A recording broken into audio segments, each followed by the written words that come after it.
Hi, everybody. So my name is Jeremy, and I have been a product manager for about 10 years. I've mostly focused on audio, news, and music. And I'm working on a really fun project right now with a couple of my colleagues who are here as well, called the Guardian Voice Lab. So I'm going to tell you a little bit about what we're doing, the process that we went through to build and launch our first action on a Google Home platform, and also what we learned from doing it. So I hope that's good for you. So who are we, and what are we doing here? So we're a team of designers, developers, and editorial people who are trying to learn and experiment on voice platforms. We happen to be using the Google platform because they're our partners in this project, and so helping fund our experiments. And what we're really focused on is learning and trying to help the Guardian build a more strategic understanding of this space. We're not a broadcaster, so a lot of what we've done is print, but we have had a big renewed interest in podcasts in general, launching our flagship news podcast, Today in Focus, and so that's done really well. And the biggest reason that we are really interested in that space is that we think the voice really changes the paradigm of what you want to listen to. It's not the same as podcasts, it's not the same as radio. So what can we learn from that, and how can we adapt quickly to that changing landscape? So we have a bit of experience with labs before. Two of them that come to mind are the Google also partnership with our VR lab. And what we did in our multimedia team is we built a number of experiences for things like Google Cardboard that were very bespoke, immersive experiences, being a conduit for Guardian journalism. And those are very interesting, they're very content focused. So it's mostly people who are producers in video or VR and coming over and telling really rich immersive stories. One of my favorite ones is one about the US prison system and solitary confinement. And you actually have to sit in this cell that's as big as you would sit in solitary confinement, and you feel how small and claustrophobic that is. And it tells you over the audio the stories of people who had to do that. So those are the kind of things that we're really interested in doing, is finding different ways to tell stories that are uniquely tailored for that kind of platform. On the other end of the spectrum, we took a very product approach to something called the Mobile Innovation Lab. And that was actually a project that was run over in the US, out of our US office. And that was focused on interactions bespoke to smartphones, especially a lot around notifications. Like what about if you were having a podcast update you with different things on the screen? And they run about a dozen experiments over 2 years trying to learn about different ways to use the interactions capable on a smartphone to tell different stories. So what we're trying to do is trying to pull together those two different pedigrees, both thinking content first and making sure that our editorial proposition is still at the heart of what we're doing, but also bringing a product methodology in terms of process, design, thinking, and engineering as well. So what does success look like for us? First one is that we just prototype and test some meaningful audio experiences. You might be asking yourself, what is a meaningful audio experience? Well, I don't know either, but that's what we're trying to figure out. So it's really exciting not to have a very narrow mandate. We do have a lot of obligations in terms of what we have to do, but in terms of what we can explore, we're pretty open. Next, we want to understand those opportunities and make sure we are basically able to articulate that both to ourselves and to our colleagues. So I think that's really an important part as well, is sharing those learnings around the Guardian. It's a big place, it's a busy place, and we want to make sure that people are actually learning from the things we're doing, not just living off in the corner. And similarly, then we want to make sure that we're doing that same thing out to the community. And that's something that our partners Google are very keen on as well, so we're really trying to make sure we go out and share what we're finding along the way. One of the ways that we do that is we do a weekly blog, which you can find just by searching Guardian Voice Lab. We publish every week about something behind the scenes. It's very niche and nerdy, so if you're in this space, it's probably for you. And then the other thing we do is we want to come to things like this and actually talk to people. So that's why we're here. So let me tell you about our first experiment. So what we wanted to do was try to think about the landscape that we're in and what unique types of things that the Guardian offers that maybe something that's more of a broadcaster or maybe even like a games company wouldn't offer. So a lot of the research that we looked at said there was really something interesting. Most of you might know that the majority of people find music the most valuable thing that they can do on the platform, and it's also probably the thing that they do the most. So there's a high correlation there between, hey, play me some songs, play me a radio station, and finding value in that. But interestingly, if you look in the middle here, there's quite a lot of people, almost half of people report they do use this device, mostly a smart speaker is what we're talking about here, for news. But a huge gap between the people that use it and the number of people who say that's the most valuable thing that they have on the platform. So why is that? And that's what we wanted to think about and try to explore more. So we do know that demand for talk exists. There's a great study from NPR, the American broadcaster, and who pair up with Edison Research, and they did a really interesting study on smart audio report. And there is definitely demand for that, being that news and current affairs is the #1 thing that people want to hear outside of music. So basically, most people still want to hear music, but if you don't want to hear music, news and current affairs is the next biggest thing. But despite that, only about a quarter of people they surveyed actually said that they listen to something like a podcast on a regular basis. So again, there's a huge barrier there. And one study suggests that that's actually because they don't know that they can, or that they don't know how. So that's two things at once there. But there's Future of Voice report from Reuters came out just a couple of months ago and said some really interesting things about people just being unaware of how easy it was to ask something like Google or Amazon to just play a podcast. At the same time, we know from lots of studies that people just don't know how to find stuff on these devices. And I think anyone who's built an action or a skill will know how difficult it is just to find and acquire users. They don't seem to just show up, so how do we get them to find them? Half of people say they don't even find anything that it doesn't say on the tin that it can do. So how does that work? If you do, most people say that they find it from friends or family, so word of mouth is still really powerful in this space. At the same time, there's a very social element. So we feel like the device that smart speakers in particular are replacing is the radio.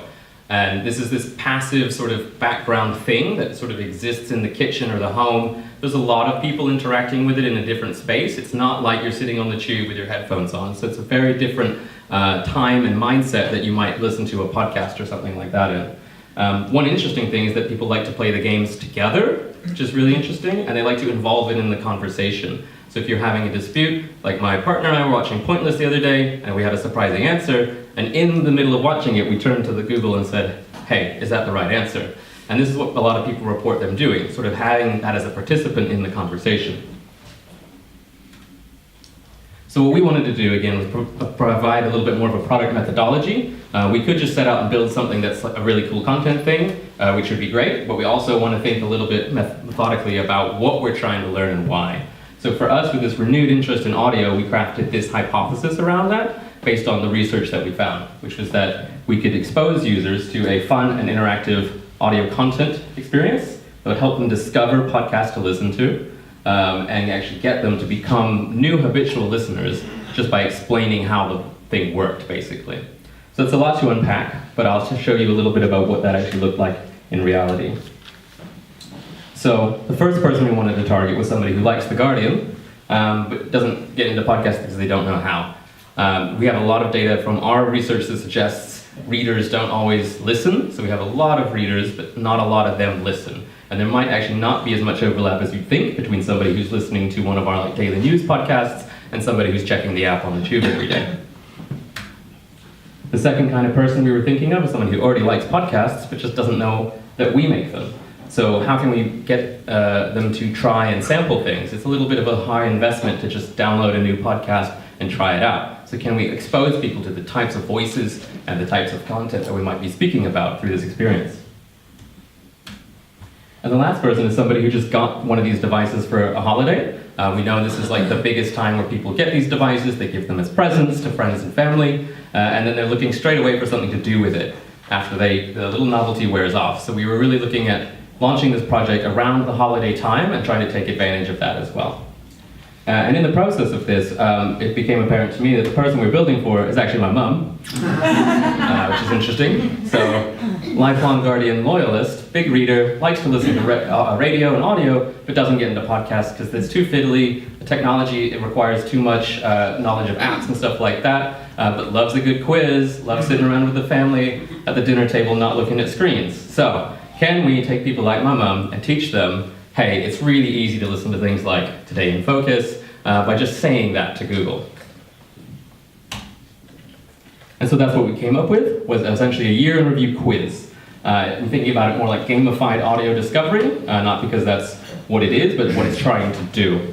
And we called it a year in review. So if you think about all of the audio and all the stories The Guardian covered, there's a lot there, and a lot of Guardian audience really pride themselves on keeping up with that and really knowing what's going on. So we wanted to sort of hook into this holiday time where you're getting new devices, you're looking for time to spend with friends and family that's not on the screen, and we wanted to really think about something fun that would actually expose people to the podcasts we do make, and how to actually listen to them on Google.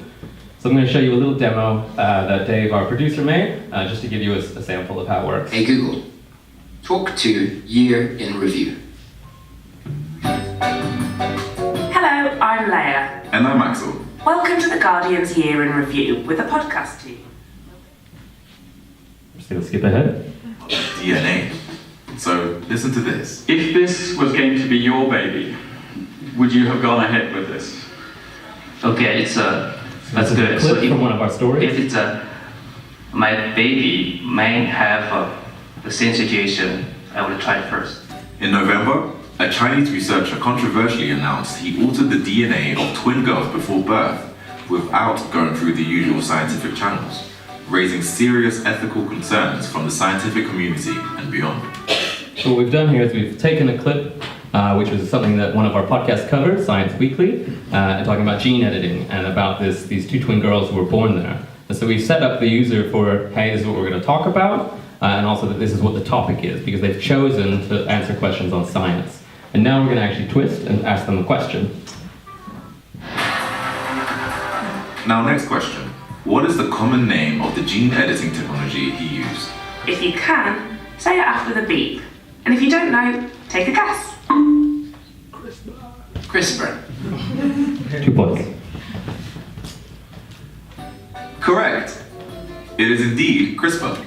We actually had 3 different types of questions, which were multiple choice, so A, B, C, D, true or false, and then one that was an open response, so you had to fill in the blank like that one yourself.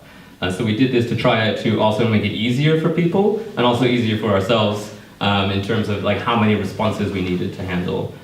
So the last thing that we did is once we talked to people, once we went through a few rounds, went through a few questions, then we would actually jump to a trailer for a podcast. Podcast Today in Focus. Here's host Anushka Astana to explain more about the show.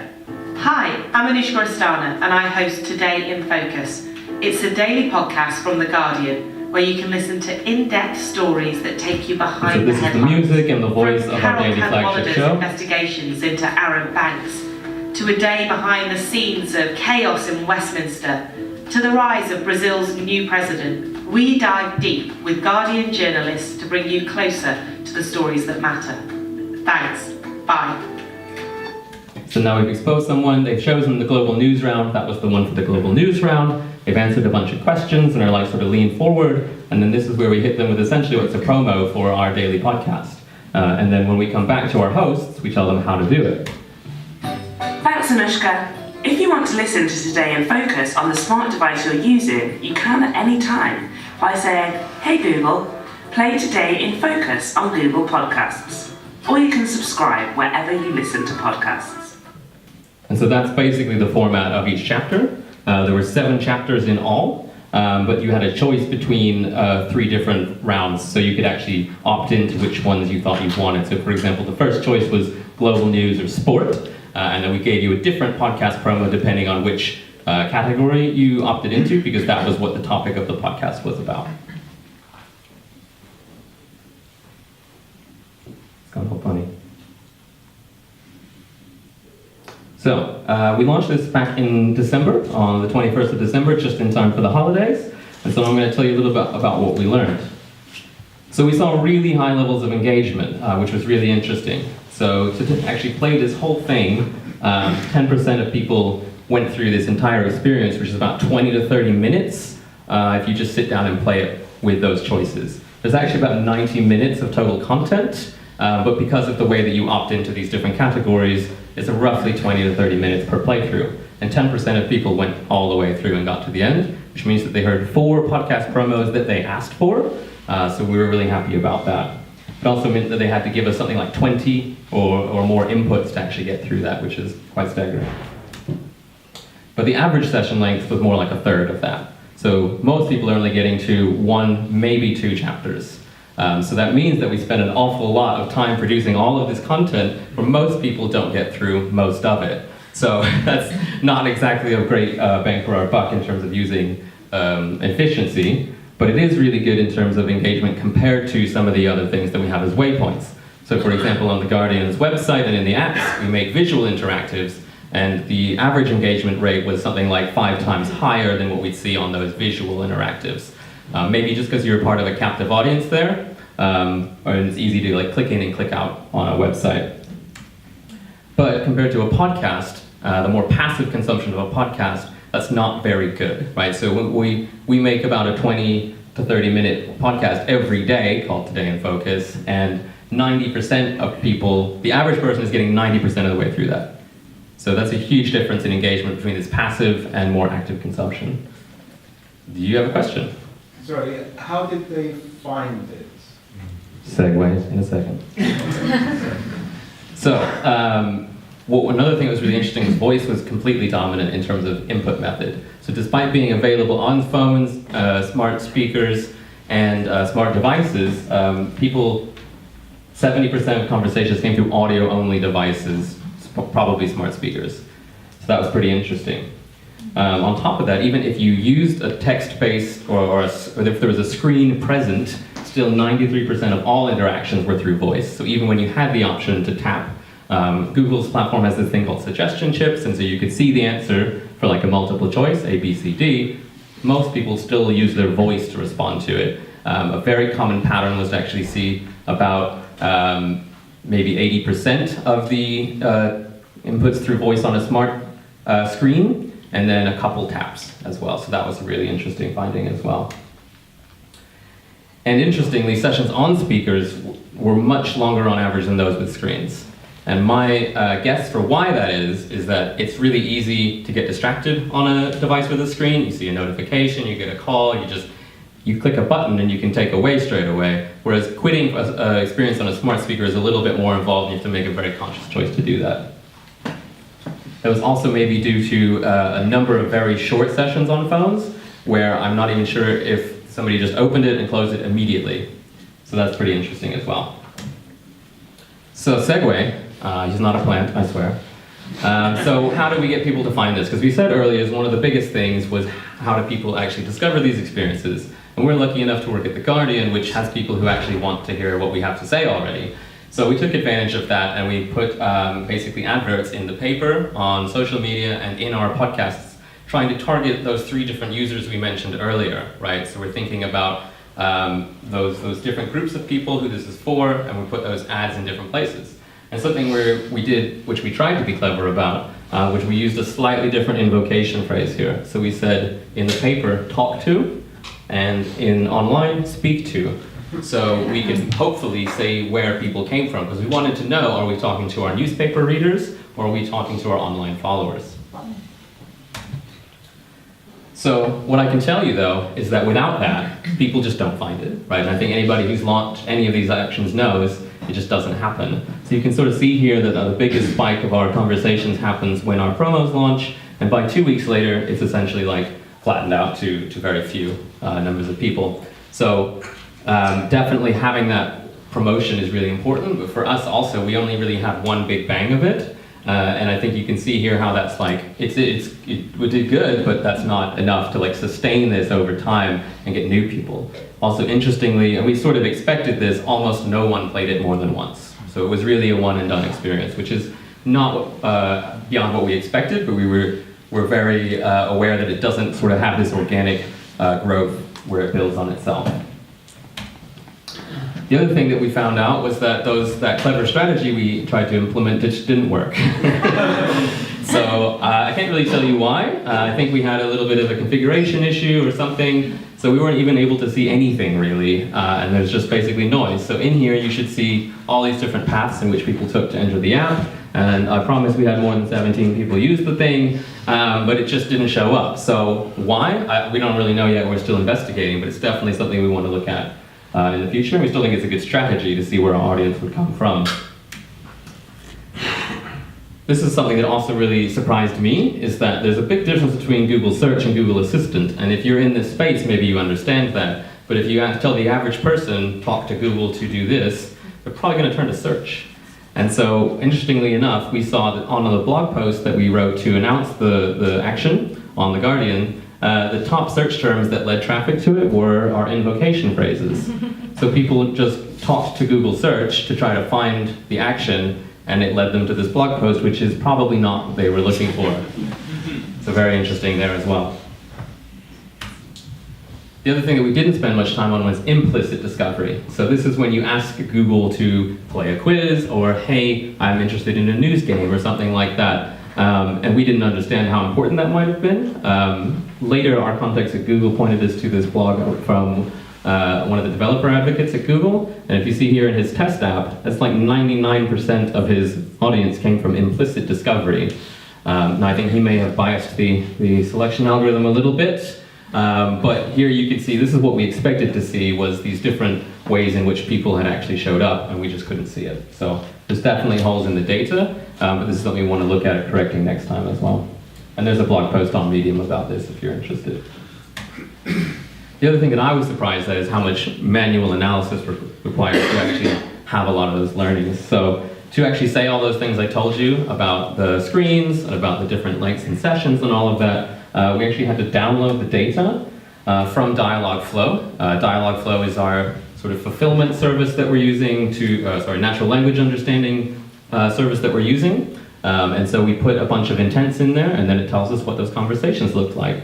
Now it's very handy when you're looking at like 10, because you can just look at conversation per conversation. But if you want to do anything a little bit more statistical, I'm not going to sit down and add these up all by myself. So what we did is we were a little naughty, and we downloaded the JSON to a computer, and then we put that in Python, and so we actually were able to put that data into a way that's actually meaningful to collect some statistics on it. But when you're thinking about actually analyzing your action, definitely think about either investing in a third-party analytics service to capture more of that raw data, including the utterances of what people said, because there's some really interesting things to find in there. One of the biggest takeaways for me was that how important these resilient design patterns are. And what I mean by that is these guardrails that we put as designers into our experiences so that people can stay on track inside the experiences. Because people will say anything to you at any time for no apparent reason. And you have to be able to jump back on track and keep them shepherded in the right direction. So I'm going to walk you through an example here, which I think is really great, of showing just how well and how not well those things can work. So this is just the raw utterances that someone said. I hope they're not in the room. But so the introduction happens, you start playing the game, and you're asked, are you ready? You say yes. So he says ready. Makes a good first category selection, chooses global news, no problem. And gets to the first question, which is a true or false. He says true, that's the wrong answer, but he got it in the right format. So we're still on track. Now we get to question 2. Now question 2 is a multiple choice, which is A, B, C, D. And so what's happened here is that this person has listened to the question, understood what answer they want to say, which is Michael Wolff. It's about a question about which book written about Trump was the biggest seller. And so that's one of the answers. But this person has said Michael Wolff, which is a totally reasonable thing to say, but it's not the right format that we were expecting. So what we do here is that we actually say, okay, we'll ask you again. We didn't quite understand what you said, ask you again. So already it feels really stupid, right? That you can say something that seems so logically equivalent, but the app can't handle all out the boat.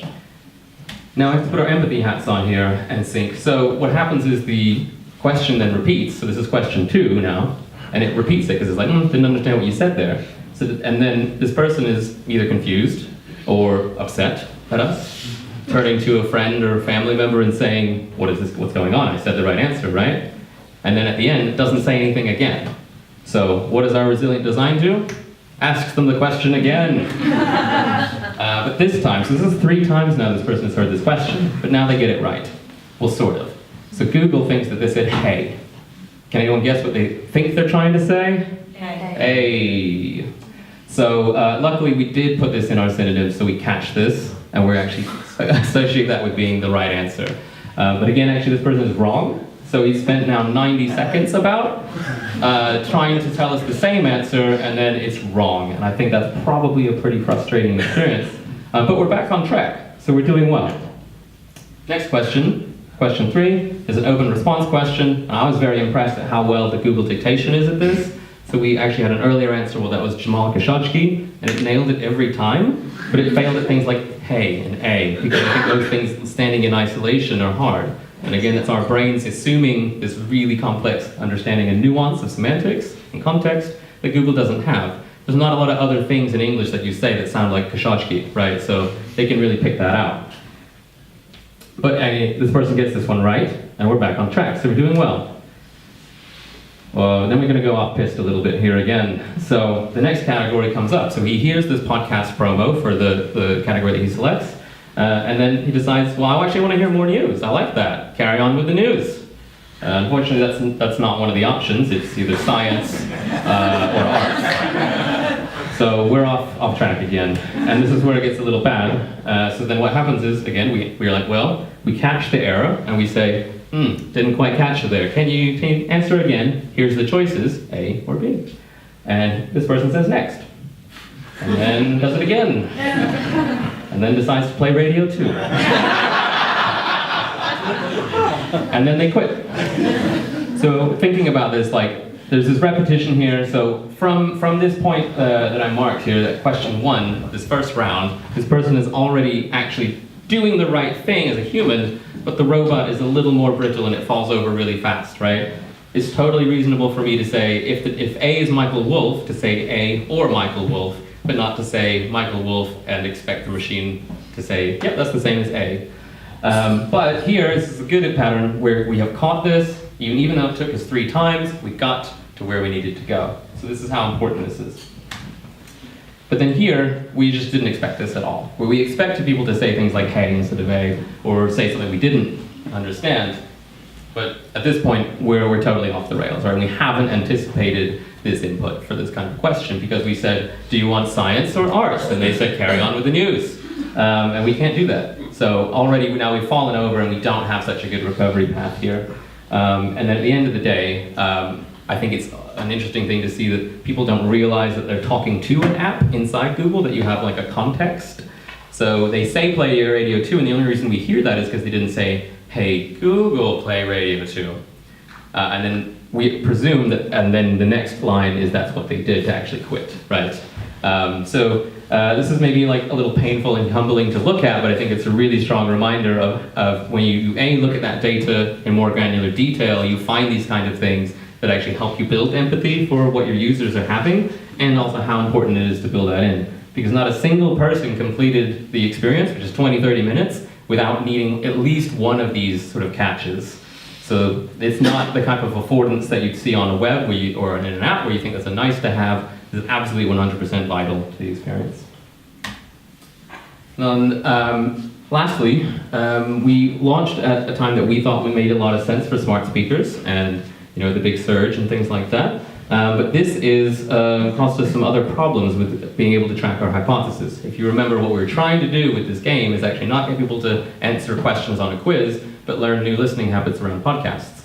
So this is listening data for our flagship show, Today in Focus, which comes out every weekday, except during the 2 weeks holidays that they took off. So the problem with this is that that's pretty much when we launched. So we had a nice surge in usage here, there was no shows for them to listen to. So even if they did say something, they probably got one from last week, which isn't that helpful. So looking at this is a very loose correlation, and it's just not enough to make any inference about whether we did or didn't influence anybody. We certainly saw some anecdotes on Twitter and by other forms of feedback that, oh, hey, I didn't know you guys made a tech podcast. I liked that. I only found it because of the quiz. But in terms of looking at data and saying this is a validation of our hypothesis, we absolutely can't do that. So I think that's fine though. I mean, that's what we set out to do, is try to learn about this, and we basically say, well, we couldn't. We cannot say that this is a good way to teach anybody anything. But what we did learn about was that all of these different things along the way. So for me, like the big 3 takeaways that we learned from our first project were that you really get into these details of this conversation data, and you need to put in that extra manual effort or invest in a third-party service to really get that data out. The dashboards on like the Actions console and in Dialogflow, if you're using those things, are just not sufficient to build this kind of holistic picture of what's actually going on in your users' lives. Even with the megaphone of The Guardian, discovery is really, really challenging. When we really want to try to figure out other ways to help people find our things, but we have a data problem, but it's just really hard to see where these things came from and where your listeners arrived at. And that in combination with the noise from the holiday season made it really impossible to draw those inferences. So what are we going to do next time? We're going to try shorter, more habitual interactions. If the average session was shorter than our 20-30 minutes, then we want to look at something that maybe you can do once a week or maybe every day. And we also think that's going to have some network effects through that word of mouth by people actually building up, I use this Guardian action or skill every Thursday to do something, and then you can actually pass that on rather than being I did this fun thing once. So being able to build on that promotion. Launching sooner and iterate, I mentioned a few things that we found holes in, which probably were avoidable, like the invocation phrases and all those things. But because we had one big launch, we couldn't go to the back and fix it. And because of the setup of our lab right now, we need to move on to other projects. So we're going to try to do something where we can launch sooner and then iterate over time on. And lastly, we spend an enormous amount of time and energy actually creating all of this content, and I'm really happy with how it turned out in terms of the fidelity of the audio, great music, lots of sound design as UI in terms of when you're ready to speak, when you need to listen to a question. I'm all really happy with that, but it's been an awful lot of time on it, and for most people not to hear most of it. So how can we repurpose, augment, or reuse existing content? The Guardian makes a lot of content every day. Most of it's not audio, but maybe we can figure out something else to do with that. And that's pretty much it. Thanks very much. And if you want to follow us online, we're at Guardian Voice Lab, the blog, or you can find us on social media. That's my handle. Or you can just email us at voicelab@theguardian.com. And so thanks to all you and all the speakers and the sponsors for having us. So, thanks.